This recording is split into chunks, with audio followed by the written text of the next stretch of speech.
Sir मैं सच बोलूं कि मेरे पास कोई भाषा ही नहीं है। ना मैं हंस सकता हूं, ना मैं खुशी से रो सकता हूं। इतनी बड़ी चीज़ है, कैसे जहाँ से मैं आ रहा हूँ कोलकाता के एक ऐसे एक ब्लाइंड लेन से, फुटपाथ से लड़के इधर आया हूँ। उस लड़के को इतना बड़ा सम्मान मैं सोच भी नहीं सकता। लिटरली मैं बागरूद हो गया। बस इतना बोल सकता हूँ, ये मैं डेडिकेट कर रहा हूँ मैं अपने फैमिली को और मेरे फैंस पूरे विश्व में जहाँ भी हैं उन सभी को। এবার কি বলবো ভাই, আমার কাছে না শব্দ আছে, না আমি হাসতে পারছি, না খুশিতে কাঁদতে পারছি।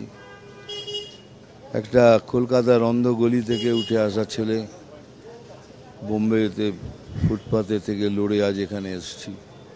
তাকে এত বড় সম্মান দিলে সে কি বলবে, কিছুই বলতে পারে না। আমি বাকরুদ্ধ হয়ে গেছি।